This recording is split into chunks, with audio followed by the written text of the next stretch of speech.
So let's go to the astrological chart. Astrological chart tonight.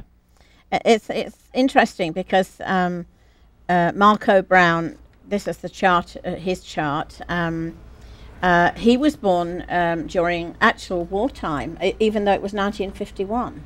Came up in the astrology on Kepler. Well, it came up because what they did, something I don't think Margaret and I realized, back during the war years, they, for some reason, even though we had daylight savings time, the hospitals weren't allowed to use that on the birth certificates. So for some people being born during those times, they may be an hour off of what they actually think when they were born. So it was actually in the Kepler database, and Margaret and I had never seen that before. And I didn't know what to do because, you know, was he really born at 11:55 a.m. or was it born at 10:55 because this is daylight savings time? But the thing is that the ascendant or rising sign is between 2 hours. Right. It's between 2 hours, and so between 10 and 12, it's the same thing. It's every 2 hours. Right. So it should be okay. But anyway, that was something new that we hadn't seen. So. But as I was just sitting while Alan was reading the reading, and I was looking at the chart, I was shown something with his Chiron in the second house. Good. So I know where it's. I know it's on track. So I know that it's, you know.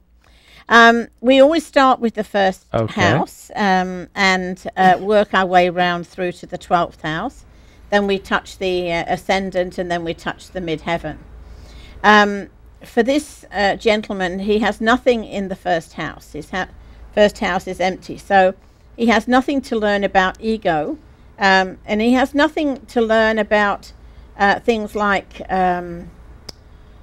self-confidence. Self-confidence. Probably not insecure. Yeah. It's interesting because he has a lot of, well, not a lot, but he has quite a bit of Virgo energy, which could, you know, in this lifetime bring some insecurities. But, you know, in the first house, his first house is completely empty. So I envy him. Yes, because me too. he doesn't have to work through anything with the ego. And it's all about, the first house is all about the self, the ego, and issues to do with that. Right. In the second house, the gentleman has Chiron in Sagittarius. And this was interesting because this is what I was looking at as you were talking.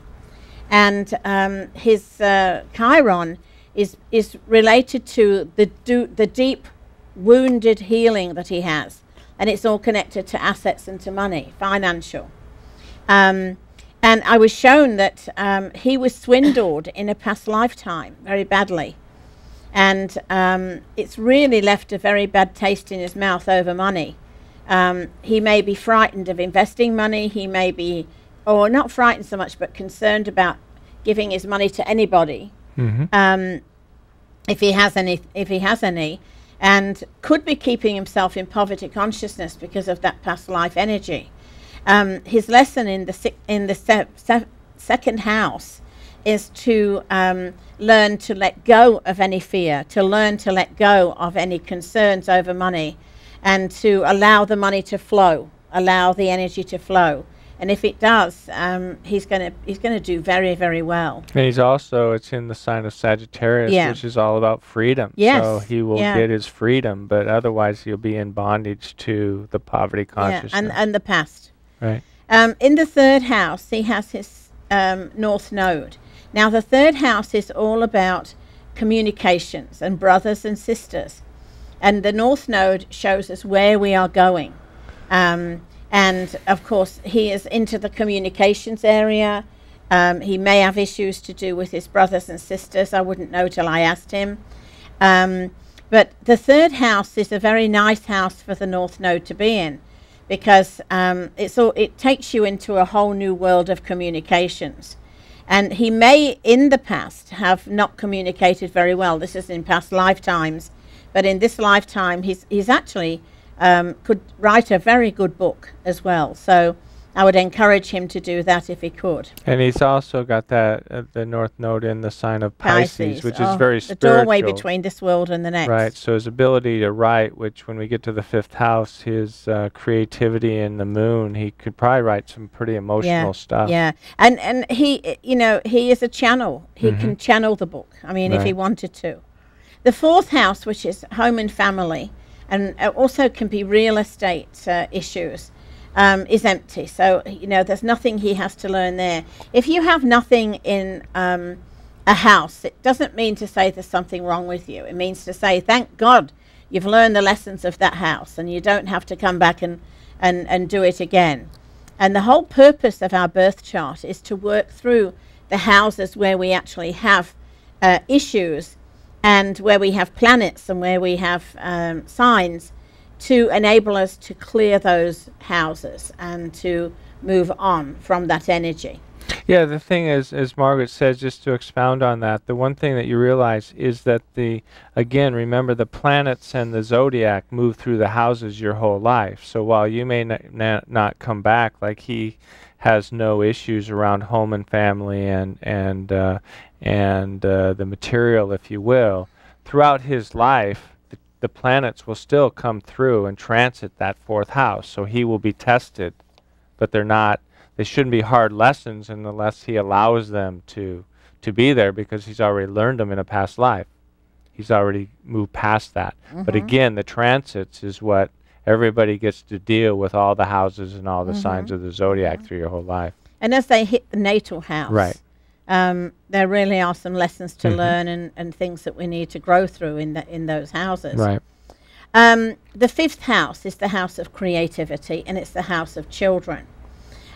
He has Jupiter there in Aries, and he has the moon there in Aries. Now, again, I can't ask him if he has children. I can't say, do you have children? Because if he did, as soon as he said he did, I would be able to connect to that house and what he's here to learn. But he certainly has a lot of creative energy. With the Jupiter there and the moon there, he can be a very, very creative person on an emotional level and on a growth level. So, you know, I would encourage him to use that creativity as much as he possibly can. The 6th house is the house of health and healing, and that house is empty. It's also the house of work and service.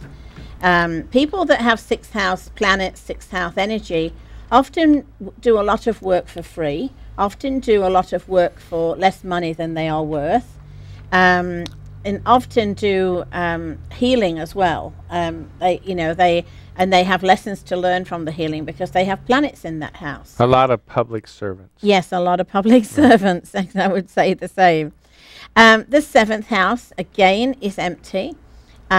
He has nothing in that house. And the 7th house is the house of partnerships, relationships, business or personal. And he's got nothing to learn about that either.